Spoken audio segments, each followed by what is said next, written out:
Rise up, baby. Welcome to The Sweat, presented by DraftKings. Jesse Cofield is here. I am here. The vibes are absolutely, tremendously immaculate this morning. Yeah, because we're talking Talladega. That's right, Ricky Bobby. So I'm also going to go one-on-one with Smetty. We're going to talk F1. That's cool. Canceled race in China means it's not coming back for a couple weeks here, so What? we've got a lot to talk about there. Damn. And the biggest NFL storylines Okay. going down right now. We're going to talk about her Pittsburgh Steelers, plus how to navigate another 4-game postseason hockey slate on DraftKings. Our hockey dudes will join us for that. Looking forward to talking to Paul about the Maple Leafs showing some signs of life, which is extremely rare in the postseason. But let's start on the diamond here. The Angels better start winning here soon because Shohei Ohtani does not like losing. LA was just swept in the Bronx, and now Jeff Passan of ESPN is reporting the looming free agent could be traded before he hits the open market if the Angels fall out of playoff contention. And everybody, all of you watching, know. With recent history, it tells us it's not an if they're going to fall out of playoff contention. It's when they're going to fall out of playoff contention. DraftKings contributor Gary and Thorne, good morning. RotoWire's Eric Halterman, good morning. You two are here to help us build a money-making lineup. And when we're talking a pitcher, over $8,000 here, gentlemen, the most expensive you will find on this 12-game slate is future Red Sox pitcher Shohei Ohtani. Is he your dude du jour in the pricey pitching department, Gare Bear? So you think he wants to get traded to another last place team? No! Why don't you just relax and answer the question, please? Okay. Shohei, great option tonight. I think he's going to be very popular, and I think it's hard to blame people for that. I know I'm sitting here with noted Phillies fan Eric Halterman, so I wonder if we're going to go in the same direction here, but I think it's Aaron Nola. I think this is the night Aaron Nola gets on track. He's $9,400. There's nothing crazy about the underlying statistics from his first 4 starts of the season. Obviously, he's struggled to this point, a 5.91 ERA, but as you would expect with someone who's struggled in a small sample size, his BABIP is really high, his strand rate is really low. The fastball velocity hasn't quite been what it's been in the past, so maybe that is a slight red flag, but I think Nola's still Aaron Nola. I think he's going to show that at some point, and there's a pretty good chance that it's tonight. We saw his teammate Matt Strom strike out 11 Rockies last night, and that's something I think is going to be a pretty common occurrence when the Rockies are playing on the road. We've seen this time and time again. They actually have the highest strikeout rate as a team, up above 28% when they are playing on the road this season. They also have just a 69 WRC plus within that split. They are very, very bad, particularly when they are not playing in the altitude. So maybe this isn't even about Aaron Nola getting back on track. It's just about him having an absolute cupcake matchup here. But either way, I will take it, and I will pay the $9,400. Eric, you guys going in the same direction? Yeah, I think Aaron Nola is on my short list here. I am worried that maybe we're only going to get 95% of Aaron Nola this year, coming after a very long run to the World Series all the way from that wild card spot. If he's not quite Aaron Nola this year, I wouldn't be surprised, but I don't think he has to be worth this price against the Rockies on the road. So I think that's a great choice. Shohei Ohtani against a Royals team that is last in batting average, last in on-base percentage, and last in slugging. They're hitting 208, 264, 331 as a team. If you have the budget space to squeeze him in, great. If you're trying to go a little cheaper than those two, Tyler Mahle is facing the Nationals, who have also been terrible, a 78 WRC plus as a team. Mahle's ERA is nothing special, but the underlying numbers look pretty good, getting a good amount of strikeouts with about an average walk rate. I think if I can't quite get both expensive pitchers, I think I'd be looking for one of Ohtani or Nola along with Tyler Mahle. All right, Eric, how about an infielder who's going to be over $4,500? Where do you want to go with this one? So there's an interesting direction you could go here because a lot of the expensive players I like are outfielders. But there are two on the Blue Jays, Vlad Guerrero Jr. and Bo Bichette, who are interesting plays, I think, maybe for tournaments because they're facing Domingo Germán, who just had an interesting start, shall we say. 11 strikeouts, no walks against the Twins, but he had some sticky stuff, and then the umps checked him and told him to go wash it off, and then he didn't, and then he continued to pitch. So I don't really know what happened there and why that was allowed to go on like it did, and whether or not he's still going to pitch this well again. You could say maybe Domingo Germán has reached a new level and we should never throw any hitter against him again. Or you could say, well, that was pretty clearly something was going on there. And if it's not going on again today, we might get the normal Domingo Germán, and suddenly a guy who's coming off an outstanding start is nowhere near as good, and then all the Blue Jays will look pretty exciting. So I'm pretty worried that we'll get last week's version, and maybe Domingo Germán really has figured something out, but especially in larger tournaments, I'm willing to bet that he's not going to be able to repeat it. Gary, what do you think? You want to roster one of your Blue Jays here? I will roster a former Blue Jay going up against one of his other former teams. The A's could use sticky stuff. JP Sears should order some and then hand it out to all his friends on the team. Love it. Anything right now for the Athletics. I mean, it wouldn't help them stick in Oakland, but that's another story. Oh, Garion! Garion! I know. Savage! JP Sears, 3.75 home runs per 9 to opposing right-handed hitters so far this season. Somehow he has been maybe the best Oakland A's starter, not named Mason Miller, but he's still been very, very bad. And I would try to exploit opposite hand matchups against JP Sears whenever I can this season. And the main guy tonight would be Marcus Semien, who's very expensive. He's $5,700. But Semien's on fire right now. In his last 4 games, he's got 8 hits. 3 of those were home runs, 7 runs scored, 10 RBI. We've seen him have these hot streaks the past half decade. When he's seeing the ball well, very few people hit as well as Marcus Semien. Hitting atop that Rangers lineup, this could be a 5-plate appearance, maybe even a 6-plate appearance game, depending on how bad the Athletics bullpen is. I just think this is a really good spot in a situation where the Rangers should just score a bunch of runs anyway, and that'll benefit Marcus Semien. All right, Gare Bear, let's go to the outfield. Give me an outfielder north of $4,500, which today, Fernando Tatis Jr. is not $2,000. He is $5,100. Went 0 for 5 in his long-anticipated debut yesterday since 2021. Yeah, Jack Sawinski hit a home run, so don't want to spoil next Thursday, but someone might have had a better value play. I'm going to go with Teoscar Hernandez. Let's just stick with former Blue Jays. And actually, speaking of former Blue Jays, he's going up against Steven Matz. Matz has looked very bad for the Cardinals so far this season. He has specifically looked terrible against right-handed hitters, as you would expect. Righties are hitting .349 with a .449 WOBA against Matz so far this season. Teoscar has not gotten off to the best start with his new team in Seattle. However, his underlying stats suggest that he is hitting the ball just as well as he has always hit it. The barrel rate is still consistent. It's actually very high, up over 13% so far this season. His expected WOBA up over 350, despite an actual WOBA below 300. And this is someone who, for his career, has a 902 OPS and a 140 WRC plus against left-handed pitching. This is the situation you want to use Teoscar Hernandez, and he's just over 4 or 5, so it feels like you're getting a bit of a discount here. Okay, Eric, take us to the outfield. Give us your dude north of $4,500, please. Yeah, I'm looking at Kyle Tucker. I look in his way pretty often, but 5,800 against Bryce Elder. Bryce Elder for Atlanta has shown something this year. I think he's an interesting young pitcher. He's shown enough to get picked up in medium and deeper fantasy leagues, but I don't think he's shown enough to scare us away from every hitter going against him in DFS. Got a 1.53 ERA through his first 3 starts, but about league average strikeout and walk rates.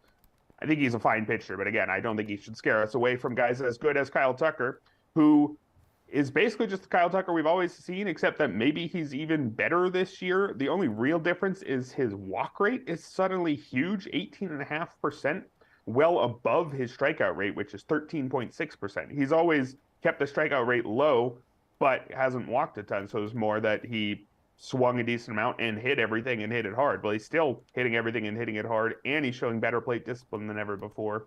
Slugging .547 so far, and StatCast gives him an expected slugging of .633, so he's maybe even getting unlucky. There's a lot to like with what he's showing so far this year, and I think that this is a fine matchup to use him in, even if Elder's ERA might scare off some people. All right, Eric, we need you to do that thing we like, where you give us a value play under 3K I love to when he does slot this. into your lineup. Please, go ahead. I'm glad you guys liked it. And I like it too. Yeah. Wow. Very mutual situation for us. Wow. Yeah, I'm going to go with Canadian hero, Edouard Julien. I'm going to Oh. sneak him in there before Garion gets to talk. At 2,600, interesting rookie infielder for the Twins. He's another guy who's actually kind of known for his walk rate. I don't know if I should be talking walk rate so much in DFS, given that that's not like the key skill, but he walked over a fifth of the time in his minor league career, which is just an absurd skill to show. Nobody does that. And he also has some power. Has not made a lot of contact so far in his 8-game career, and he only has 1 walk, which is weird, but he has homered twice. I think the underlying skills are definitely enough to keep me interested, especially given that he'll have the platoon advantage against Trevor Williams, who is completely fine but forgettable starter, who I'm very happy to use hitters against in daily fantasy. Okay, Garion, it looked like your guy got, taken from you there. Yeah, look, I think Julien's just a really good play.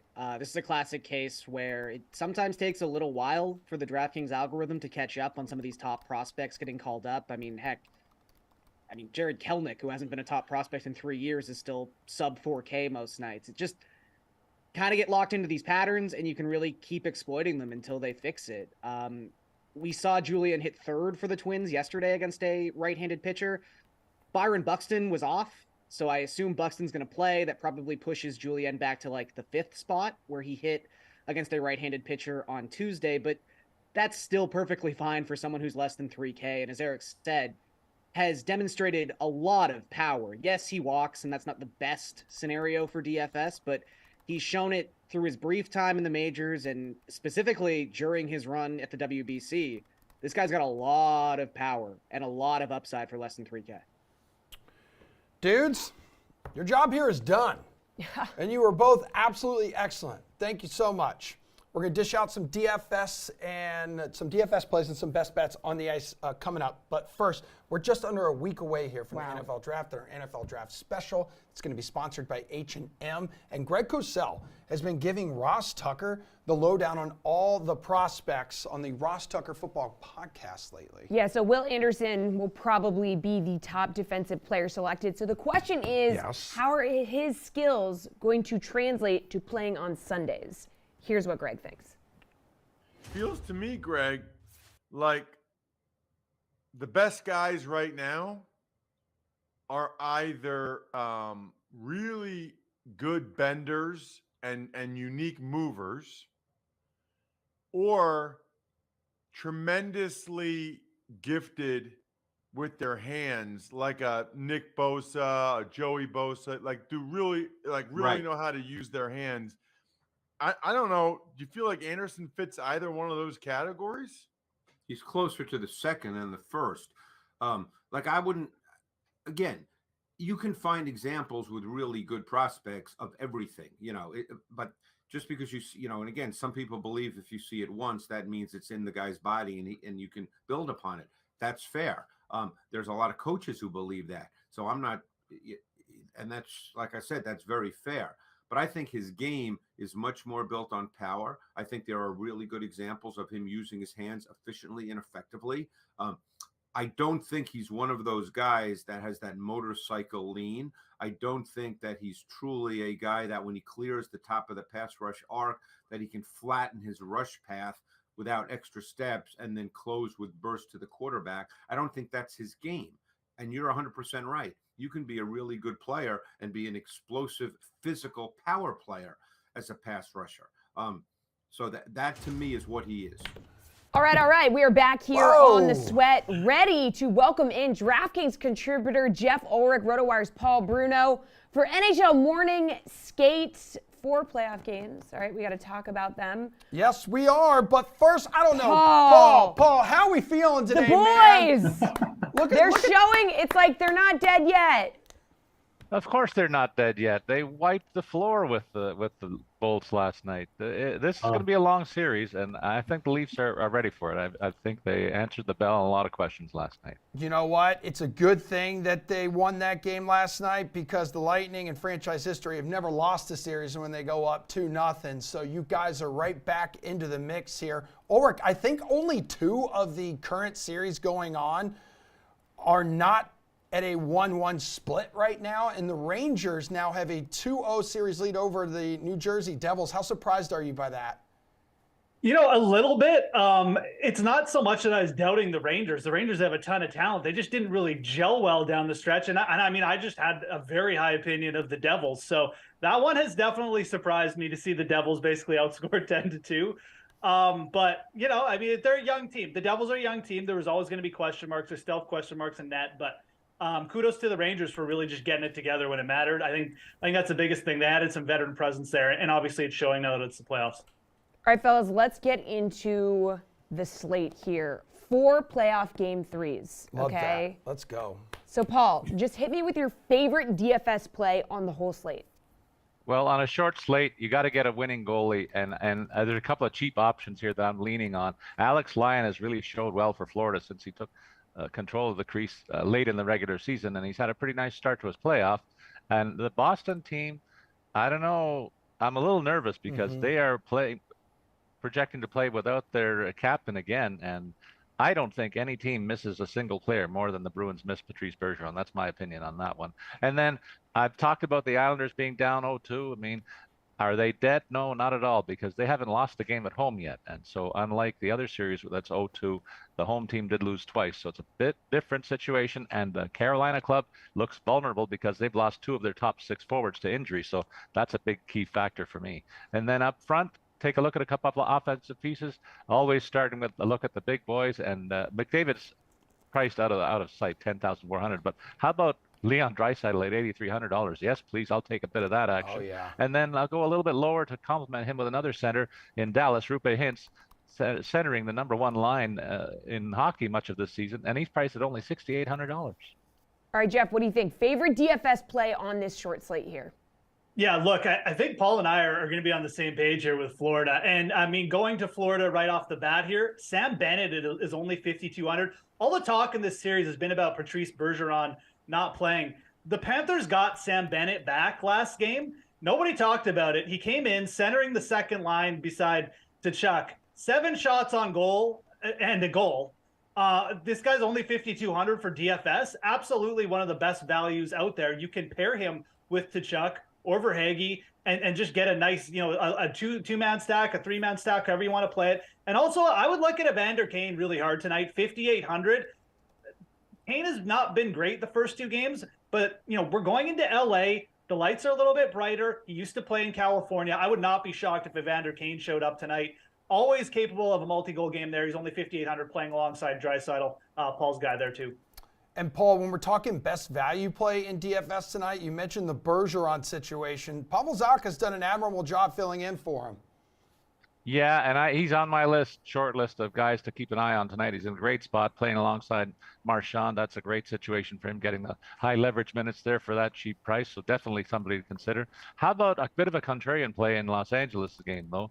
They're facing an Edmonton club that has to make a statement tonight, I think, and they're going to be nervous. I think I would put some money on the LA Kings tonight, and specifically because of the second line here. Trevor Moore was outstanding against Edmonton last year in the playoffs and partnered with Phil Deneau again, one of the top checking centers in hockey, who will make life miserable for the dynamic duo of the Edmonton Oilers centers, no matter which one he covers. They're both good value plays in the low 4,000s, so take a look at them. And then finally, Anthony Duclair. I think Florida's got a chance to really upset the apple cart of the Bruins tonight. Their first game at home in the playoffs, and Duclair playing first-line minutes on the wing and second line on the power play for $3,700 for a guy who has lots of scoring ability. I'll take a piece of that action too. Jeff Ulrich, who is your top value play tonight? Yeah, I'll go to Dallas. I mean, I'm not expecting a shootout again here, but I think Dallas is just going to be a little bit too much for Minnesota. Yevgeny Dadonov, it is only 3,100.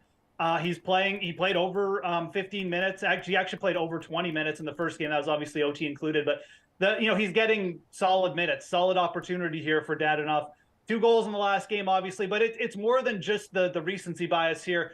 3 shots or more in each of his last 4 starts for the Dallas Stars. Dallas has a deeper lineup than I think people realize because all of the scoring often comes from Robertson or Pavelski, but just that top line or Hintz. But I think you can go down their lineup. I really do. And I think on the road at Minnesota, a guy like Dadonov is going to be kind of important down there. So like the Duclair call as well. And I mean, look, I'm more bullish on the Oilers probably than Paul tonight for various reasons, but I do think you can look down their lineup again. Alex Iafallo, always there for a point or something around 4K. Certainly could be playable as well.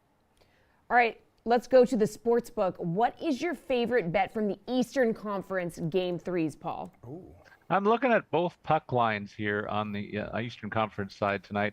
The Islanders plus 220 at home. I already told you that Carolina's wounded with big losses up front, and I think the Islanders are going to answer the bell and defend home turf to get closer into this series. So I like that bet at plus 220. And look at plus 165 for the Boston Bruins. You're talking about the best team in the regular season. That's a pretty big number, even though they're on the road and without Bergeron. You still can't discount the quality of the rest of the roster, and that's a big payout. All right, Jeff, what do you think? Favorite bet from the Eastern Conference Game 3s? Yeah, I'm going to go to the goal scoring prop department. I'm going to go with Sam Bennett at plus 290. I think this line is just way too big. I think if Bennett had played a little bit more and was just in his regular top 6 role, you would see this line around plus 190. I think that the Panthers have a very, very real shot in this game as well. I think you could even look to them to the futures tonight at plus 220 just to win the series. I really think the Bruins are in a little bit of a spot here. No Bergeron, even if he does come back, who knows what kind of state he's going to be in. Allmark looked vulnerable. I don't mind the Panthers on the money line tonight either, plus 135. But again, Bennett is my favorite call from this. I mean, plus 290 to score a goal. 7 shots on net in his last game. I mean, yeah, give me some of that. Again, Bruins potentially without Bergeron again, and even if he is in, who knows what he's going to look like. I like Sam Bennett getting those second-line minutes right now. Jeff, let's talk best bet between the two Western Conference games tonight. Hey, Leon Draisaitl, our guy, serving as the series MVP through a couple games, over 1.5 points for him tonight, is currently plus 120 on the DK Sportsbook. Yeah, I'll let Paul handle that game. I don't want to bring my Homer bias into it. I mean, we will eventually, but I'm going to stick with the Stars and the Wild. I'm just going to take the under 5.5 goals. I'm surprised that this line is even available. I feel like, with the Wild and just how kind of locked down they are at home. I mean, this is a team that went 24-17 towards the under at home games this season. I'm very happy to take the 5.5 number at minus 120 here.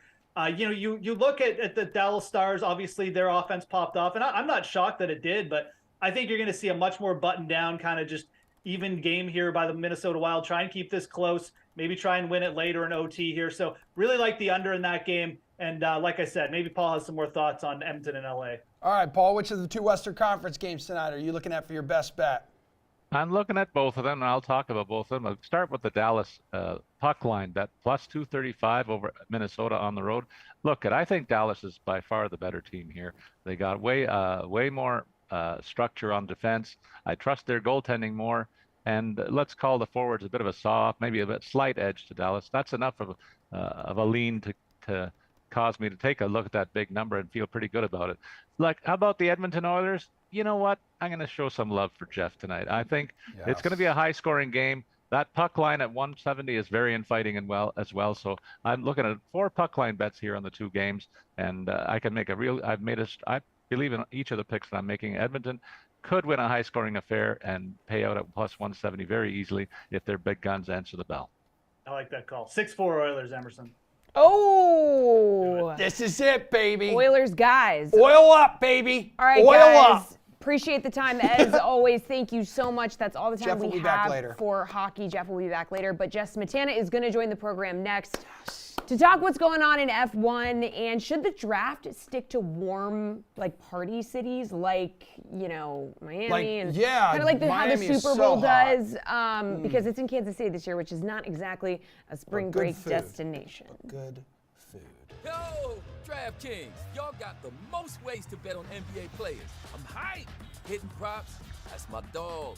Stack up buckets, blocks, and boards on my boy, or superstar going one-on-one against another superstar. Oh, it's on. And all these bets are on my man's dedicated page? Now you spoiling me, DraftKings. Download the DraftKings Sportsbook app and bet $5 to win $150 in bonus bets on your team to win. Action's so good, why bet anywhere else? That's my move. He used my move. Betting without a game plan is a little like skating a giant ramp without helmet and pads. I wouldn't risk it. And I wouldn't bet without a game plan. DraftKings Sportsbook provides you with tools to set a realistic budget and time limits, so you're ready to bet responsibly. Download the DraftKings Sportsbook and Casino apps to learn more about how you can practice safe bets.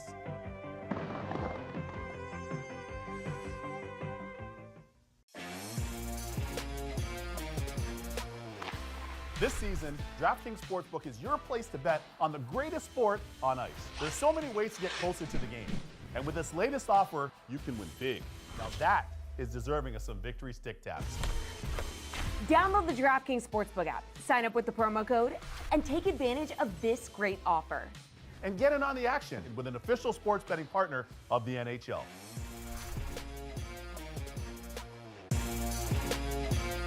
With DraftKings Daily Fantasy Sports, you can play for millions with a lineup full of big NBA stars. Maybe you throw in a three-point specialist that's been around the league, seen a thing or two. You know, if you want. Download DraftKings and play for your share of millions. Action's so good, why play NBA anywhere else? What's up, guys? Jess Smetana is here with me. And Jess, what gives? F1 returns not this weekend, but next weekend in Australia. The people need racing. So, why so long between races? And is it tough on fans, that nearly month break? Is it tough on drivers? I don't know. Yeah, it's probably a nice break for the drivers, but you're right. The season just got underway, and now there is a 4-week break. And the next race will actually be in Azerbaijan on April 30th. But the reason for this was simply a scheduling thing. There was originally supposed to be a race in China. Due to COVID restrictions, still that got canceled, and F1 didn't replace it with anything. So now there's this really weird lull right at the beginning of the season, and then there will be, I think, a doubleheader coming up after that, or one race a week up, and then another race down here in Miami. Okay, so any chance maybe Mercedes and Ferrari have taken this time due to the canceled China race to improve their cars? Yeah, absolutely. That's what's probably going on right now. There were reports that Mercedes was working on a suspension upgrade for their car, which will help the balance of the car. But yeah, this is a good time for especially the teams that are struggling to look at what's working and what's not working and kind of reevaluate and reassess while they're not actively getting ready for another race. So it's probably a good break for those teams, especially Mercedes and Ferrari. Okay, well, a break that we are happy to see come to a close. We're back to football next week. Draft kicks off on Thursday. Teams are preparing, and your Pittsburgh Steelers, they trade for Allen Robinson. All right, he's going to be a fan favorite, right? Returning to Pennsylvania. He played at Penn State. So do you like this move for the Steelers here? Yeah, well, so it's interesting, the Penn State-Pitt rivalry is very much a thing, even though they don't play each other anymore. So there's still, the Pitt fans and the Steelers fan base don't have any sort of special, warm and fuzzy feelings towards Penn State players per se. But you're right, he's back in Pennsylvania. I think the Steelers needed a little bit of experience, especially in the wide receiver room. They've got a lot of young talent. So it definitely fills a need, but of course Allen Robinson's coming off of season-ending surgery last year on his foot, so it remains to be seen how well he recovers and what kind of player he'll be, but he's only a couple seasons removed from having really productive years with the Chicago Bears, so I'm hopeful that this will fill a need. He'll play really great. Everything will be awesome. I'm an optimist, so I like it, and it seems like the Steelers have made a lot of interesting moves in the offseason. Under their new GM, Omar Khan. This is kind of his first full season taking over, so this is part of that. Yeah, speaking of filling a need, so they had the 17th pick, just missed out on the playoffs. What do you think that glaring need is for them? What should they do in the first round? Yeah, so they have the 17th pick, and then they have an early second-round pick because of the Chase Claypool trade, which is hard to say 5 times fast. But yeah, they've signed a veteran guard in Isaac Samalo and Patrick Peterson, a corner. So those are 2 positions that they definitely needed help on. But I still think they're going to go for offensive line help in the draft. They need help opening gaps for Najee Harris. So I would not be surprised to see them take a tackle. The problem is around 17, a lot of the tackles that are ready to play on day 1 probably have already gotten picked. So maybe they'll go for secondary help, get a corner or a safety. I know that a lot of fans want another Penn State player, Joey Porter Jr., whose dad obviously played for the Steelers, coached for the Steelers, so that would be a homecoming of sorts. Joey Porter Jr. went to high school in Pittsburgh, so he would probably be available around that time, but I think maybe a corner or an offensive tackle, if there's a good one still available, would be what they're shooting for in the first round. But then, if they don't get who they want or the position they want, they're picking right after that, like right again early in the second round. I think pick number 32 or 33. Okay, well, down in Miami, I'm sure you and the Le Batard Show have been all over Tua saying he thought about retirement, but ultimately will return. He also said he's been learning how to fall, which it sounds outrageous, but it did help like Brady's longevity. And I gotta say, like, I'm turning 33 this year, and I've been, learning how to like get out of bed properly. As I'm getting older, I get it, So safe to say that Tua's health is definitely key here to the Dolphins' success this year. Yeah, absolutely. It is the key thing. It is the most important thing. It was a different team without him. They played really well with him when he was not hurt last season. So, yeah, the learning to fall thing is something that we've talked a lot about on the Le Batard Show. And the first time I heard about it was on the Le Batard Show. And I was very dismissive and thought that it sounded extremely silly. But I am not an expert on it. There may be some truth to it. I'm sure that if it works for Tom Brady, maybe there's truth to it. Tom Brady, someone who did not get injured a lot, despite the fact that he was in the NFL for a billion years. So whatever it takes for Tua, I think, to stay healthy I'm glad that he's doing it. And of course, like if he did decide to retire or considered retiring, I think, you have to respect his decision. Football is extremely risky.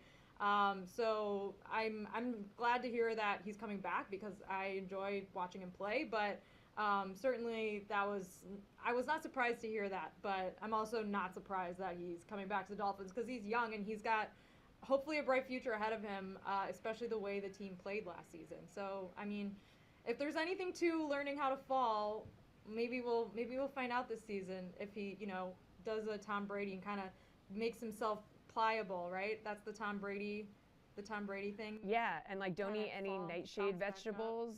Like no eggplant. Maybe he'll do the whole TB12 method. Yeah, maybe he'll just go by the book and we'll get to see it. Maybe we need to get a falling expert in here and teach us how to fall. I don't know. But in other quarterback news, 49ers are apparently fielding calls on Trey Lance. But now that Garoppolo is in Vegas, I mean, should the 49ers really be putting all their eggs in the Brock Purdy basket?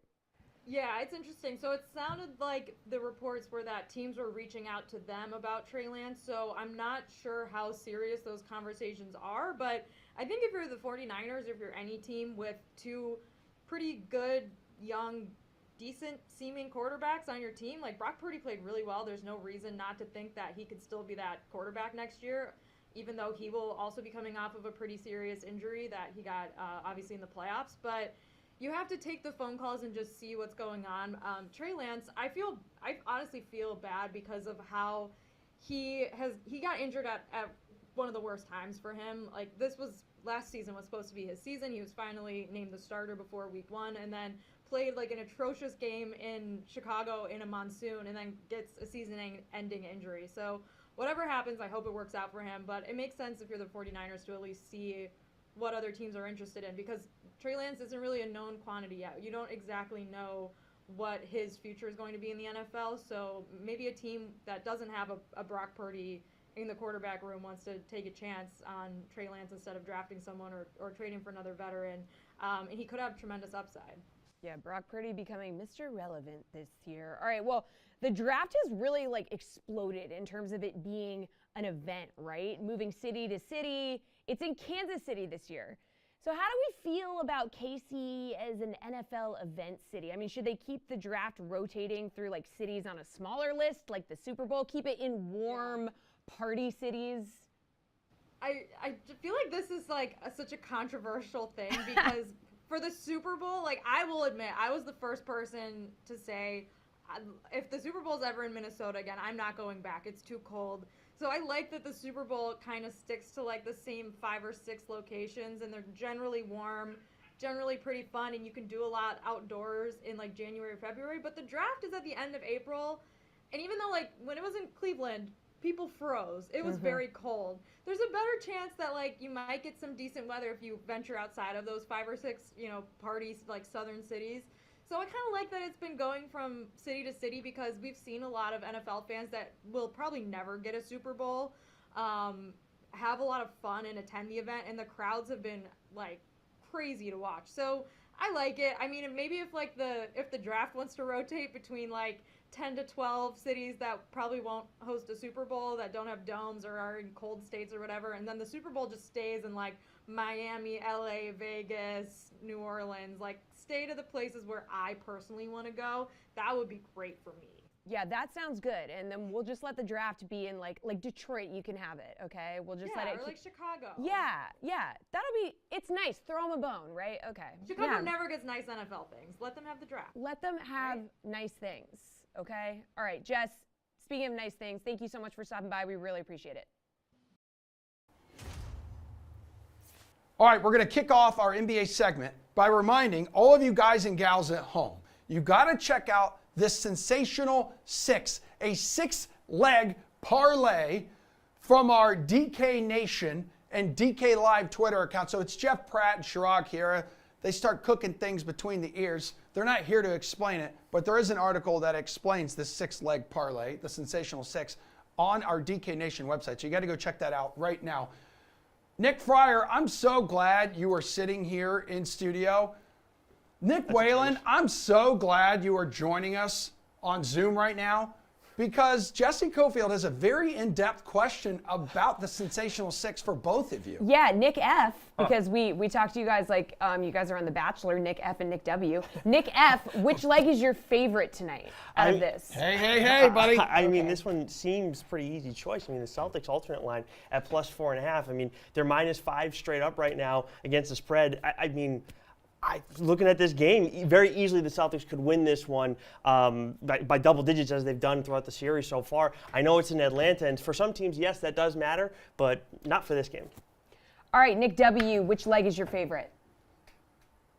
I'll tell you that Lakers money line is my least favorite. I do not trust this team at all after game 2, but I love the rest of it. Love the rest of it. I mean, we saw Jamal Murray and Anthony Edwards both have huge games the other night in game 2. I think 20-plus points is well within the realm of possibility, if not a lock, especially for Edwards. So that would probably be my favorite. I mean, I think we do get a more urgent LeBron James, hopefully, in game 3. And he can always back his way into 25 points whenever he needs to. So great work here by Pratt and Chirag.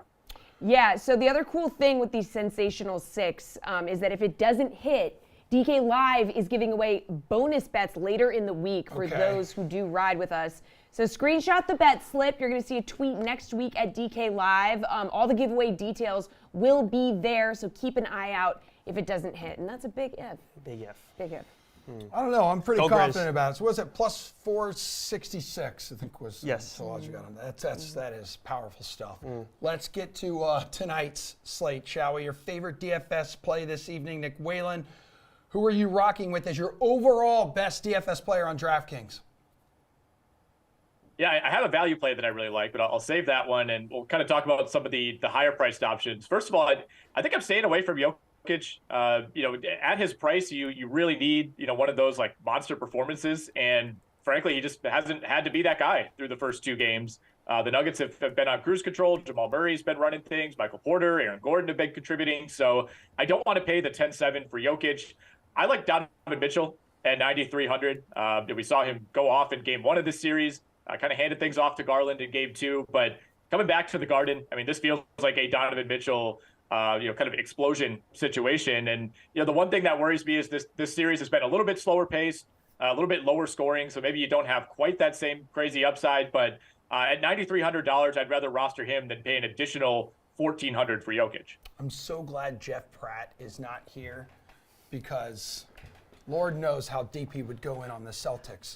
But you are looking at a Celtics player for your favorite play tonight, and you can't argue with it. The dude's been the MVP of this series. He is, and he's vastly underpriced too. Dollar for dollar, my favorite play tonight is Derek White at 6.1K in Atlanta. I mean, look, it's a significant price bump from the last couple games. So I'll grant, at least we have that. But over 40 DK fantasy points in the first 2 games of this series, 30.5 DK fantasy points in each of the last 5 games. He's logged at least 28 minutes, and these last 2 games he's logged 34-plus minutes. And look, he's crushing the Hawks right now. And I don't see the Hawks making an adjustment when it comes to Derek White because they have 2 other guys that they're worried about stopping. And the only thing that's really stopping Jaylen Brown right now is that hand. Not to bring it up again because Lord knows what happened. I mean, you got to be really careful when you handle your potted plants, Most pots are plastic. They can by just, the way. not if you're like, Oh, I'm sorry. Okay. Jeff's not here to carry anybody's He can water. afford the glass but that's definitely not what happened. I like your answer, though. Thank you. I appreciate it. Okay. Okay, you freak. Let's get your best DFS value play, Nick F. Sure. So there are 4 guys that jump out to me tonight. One who I think has a more stable floor and one who has a better ceiling. KCP going up against the Timberwolves. At 4.2K is the guy with a floor that I like more. And then Karis LeVert at 4.7K going up against the Knicks, whose ceiling I like a little bit more. 4 times value for KCP in the first 2 games. And in the last game, he only shot 3 for 10 from the floor, but he's getting double-digit attempts from the field, and he's putting up serious minutes too. So he could still pop off a little bit, but his ceiling is not the same as Karis LeVert, who only had 18 minutes in game 1. Then he went off last time out. And look, when he gets, he's good to pop off over 20 DK fantasy points, well, and log in 30 minutes, which is what he had last game. So I think right there you have a better ceiling. Either way, I think both of these guys can fit into your roster tonight. All right, Nick W., what do you think? You need some value here, so who are you rolling with? Emmanuel Quickley at $4,900. This is the bargain of the year on DraftKings. 6-man revenge game for Emmanuel Quickley, who lost out to Malcolm Brogdon. I thought Quickley was going to win it. I think most people felt like he was going to win it outside of Boston. Certainly, he felt like he was going to win it. So I think we get kind of a reminder game tonight from Emmanuel Quickley, who has not been a big part of this series thus far. Obviously, the Knicks let game 2 get away from them, and we can't really take a whole lot away from that. But he went over this number in a complete blowout last game. He averaged 21 points per game after the All-Star break in 22 games. So, anytime you can get a player, if you're looking at his player prop at the DK Sportsbook, it's like 11.5 tonight. If you can get a guy who averaged 10 more points than that, I recommend taking the over there. He's been better at home this season. So value-wise, I think Derek White's a great call as well, but I love Quickley at 4,900. Not 6-man of the year, though. Yeah. No. Yeah, No. had that one right. Should have been. Should have been. Get out of here, Waylon. Come on. Whoa. Wow. Malcolm Brogdon's overqualified for that. Yeah, true. You know what? I agree. He actually played Good off the point, bench every Waylon. time, though. Quickly did not do that, and his best games were when he started. Cheddar Whatever. and I May. trust- But you only need to come off the bench for half the games. Thank you. And I trust you because you have a mustache. Take us home with your favorite bet tonight on the DK Sportsbook, Waylon. I'm very comfortable taking the Celtics at -5. I think it was 4.5 earlier today. Either of those numbers totally good. I mentioned Quickley over 11.5 points, like that one quite a bit. Josh Hart over 8.5 rebounds plus assists. He's gone over this number in rebounds alone in 3 of his last 4 games. He's averaging 11 rebounds and assists since the All-Star break. So yeah, a couple Knicks related props that we're on tonight.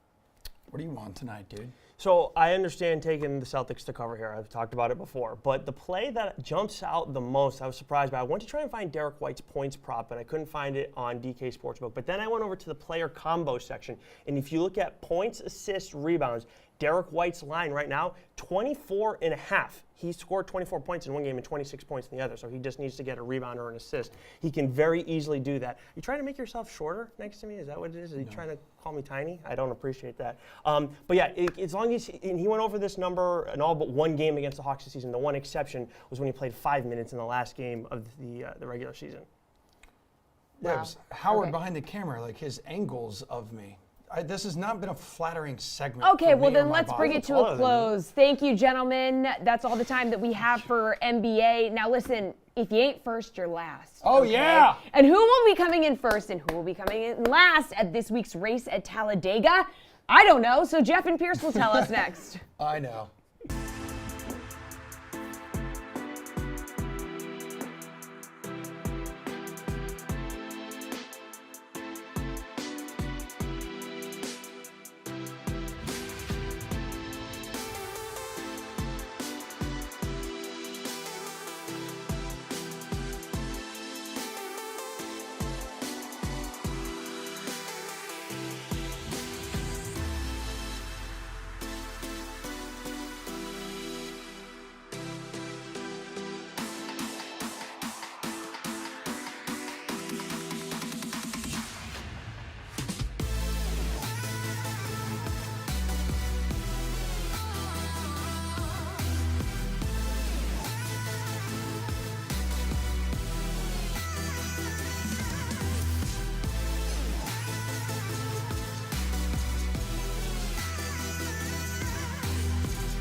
All right, NASCAR Cup Series here, folks, is heading to Talladega, which is always one of the most unpredictable races on the schedule. Jeff Ulrich and Pierce Dietrich, these two racing neck and neck, always unpredictable as well. A lot of first-time winners here, which kind of backs up the notion of this being an unpredictable race, Pierce Dietrich. Welcome. Yeah, Welcome to Talladega and the Geico 500. I'm a Geico guy, so I'm going to be dialed into this race, and I'm going to be dialed into your picks right now. Yeah, so we just saw the last 5 years, only Ryan Blaney has had 2 wins at Talladega, so anyone's race. However, with that said, anyone you're feeling particularly good about this week due to current form or success here at Talladega, Pierce? Well, let's go full tinfoil hat. Jeff likes my NASCAR rants, and so we'll get a little weird here. NASCAR had a bad week last week. Their package at the short tracks is not doing so well. The drivers are speaking out against it. The fans are not happy. Even the media, who normally carries the water for NASCAR, is saying, "Hey, we got some trouble." So NASCAR needs a good week. And there actually was one positive. They had some of the best TV ratings of the season last week because Chase Elliott came back. And so if NASCAR wants to get back on track and get in the good graces of the fans and the media, they need Chase Elliott to win. So I'm not going to say they're going to let him go out there in an illegal car, but they very well could let him go out there in an illegal car. They've done it before. You look at Richard Petty winning his 200th race at Daytona in a car that has widely known to have been completely illegal. So, they might let Elliott get away with some stuff this week so that he can get to victory lane and get the sport back on top. Jeff, do you have your tinfoil hat on as well for your pick? I agree. Like, I think this is the more exciting event for NASCAR anyway. So, yeah, like they want a high-profile winner, but I don't know if they're going to get it. I mean, it's a super speedway event. I do kind of like the Chase Elliott call. I think people in DFS will be a little bit scared to go to him because he hasn't raced much. So I like that. I mean, I certainly like fading Kyle Larson, but I would probably look at Ryan Blaney here as well. I mean, this is a driver who's had multiple close calls at speedway events and, certainly is well overdue for a win. So again, it's one of those weeks where you don't need to spend all your money. One thing I've learned from Pierce is these weeks you can get as crazy as you want with your lineup construction. But Blaney and Chase Elliott are certainly the drivers at the top where if we're getting a high-profile winner, those would be the 2 guys I'd pick too. All right, Pierce, we're going to wait for qualifying because we know that's what you like to do because you proceed with caution, pun intended. How far back in the pack should you really stop here? Yeah, there is a pretty good drawing line, which would be about 20th place. We've got a pretty good sample size. If you just look at the DraftKings optimal lineup since we've had Fantasy NASCAR, that's 33 plate races. So 6, drivers in the winning lineup, 33 races. That's like 198 different selections. And only one time in 198 spots has the pole sitter ended up in the winning lineup. That's less than 1%. That's 0.5% of the time. And what you see is if you chart these out based on starting position, as you get close to the back, you start to see drivers' positions pop up more and more. And basically the sweet spot is between 20th and 35th place. That's where the drivers that are in the optimal lineup, that's where they end up starting because they have the opportunity to survive the wrecks, score finishing position points, and also score place differential points. Whereas the guys that start towards the front, they can get a top 5. They can win the race. They can score finishing position points, but they're kind of locked out from scoring the place differential. So, you can draw the line wherever you want, 20th back, 25th or further back, but that's kind of the sweet spot right there. All right, Jeff Ulrich, where's your sweet spot? I mean, my sweet spot is just to go as cheap as possible this week. I mean, you've got guys down there like around 5K who, I mean, certainly will be hanging around and have hung around in races before already this season. Riley Herbst at 5K. I mean, he was 10th at Talladega. I mean, this is a driver who, is probably going to start far back and just do the same thing that he did then is hang back, let everyone crash, and then just finish in the top 10 or top 6 or something. So you can certainly go cheap. Obviously, yeah, the more qualifying info you get, Pierce already just laid out the preferred starting positions, but I mean, again, this is a week where you can certainly look at up and down the entire DFS roster. So, Okay, so how do you approach the sports book on a super speedway? Like, do you look for value down the board on a top 5, maybe, hoping someone just like escapes the wrecks, Pierce? Yeah, that's absolutely what you do. You can chase some long shots for wins, but you can also chase some long shots for top 5s. Obviously, they don't pay off as well, but they have a better chance of coming through. You look at AJ Allmendinger and Ty Gibbs to get top 5s. Both have Xfinity Series plate track wins, so they know what they're doing. Ty Gibbs is in a car that's definitely capable of getting a top 5. He just has to avoid the wrecks. And even AJ Allmendinger, back before he went on his hot streak in the Xfinity Series, he was a solid plate racer for JTG Daugherty. Very patient, takes his time, waits for the wrecks. He was not necessarily notorious, but he would stay in the middle of the pack. He would run in the back the entire time, wait for the wrecks to happen, then make his move. He never won any Cup Series races, but he was in the top 10, top 5. I think he's pretty safe. Both of them have pretty decent odds at 650 to get a top 5. Jeff, is this the strategy for you here? Yeah, I love these kind of events because it's more of like a golf betting thing where I just think the field is more wide open. You don't have to just stick to the top of the board like we were on the short tracks. And again, like the favorites have been paying off at the short tracks, but this is completely different. So you can look at placing odds. We might get top 10 or top 20 later in the week, or closer to the race. But right now you could look at top 5 odds. A guy like Corey LaJoie at plus 650 for a top 5. Again, another speed track.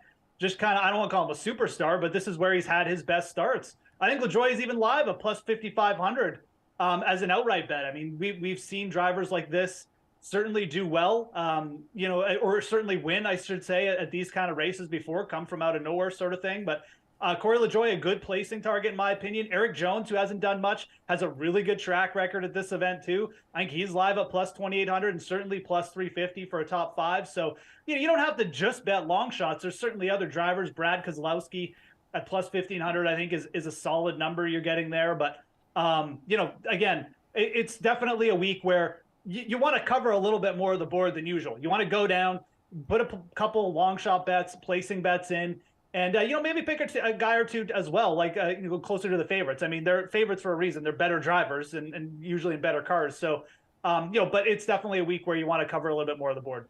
All right, well, last one here. While we're here, before we go, while we're having the time of our lives, we need you guys to make a pick. Pierce Dietrich, who was your bet to win the Geico 500? We chased the long shots. Harrison Burton earlier this week was plus 10,000. He's still at plus 9,000. Sounds crazy, but Stenhouse was plus 4,000 and won the Daytona 500. In 2021, Michael McDowell was plus 10,000 and won the Daytona 500. So these plate races can go anywhere. If you want to play a little bit safer, there's a lot of the guys like Jeff just mentioned with Corey LaJoie, Ryan Preece, Michael McDowell, right around that 4,500 to 5,500 range. Ty Gibbs, AJ Allmendinger, Austin Hill, they're all probably a little bit better chance than Harrison Burton, but it still pays off pretty well. Their equipment can get the job done, and all these drivers can get the job done. Jeff Ulrich, hook us up. I'm going to go with my guy, Eric Jones. I mean, again, like just a really, really consistent record at some of these events. Always sort of gets himself in position. He's led, some of these races for long stretches. And I mean, just coming in under the radars, plus 2,800. His number's actually gone down a little bit too. So, I like that call, Eric Jones. I think you could easily get someone in the vicinity of like plus 2,800, plus 6,000 winning this race. So I like that one. All right, good stuff, guys. That is a show. This Friday edition of The Sweat has come to a close. TGIF, everybody. Enjoy your weekends. We will be back Monday morning at 11 a.m. Eastern Time, and we can't wait to see you then.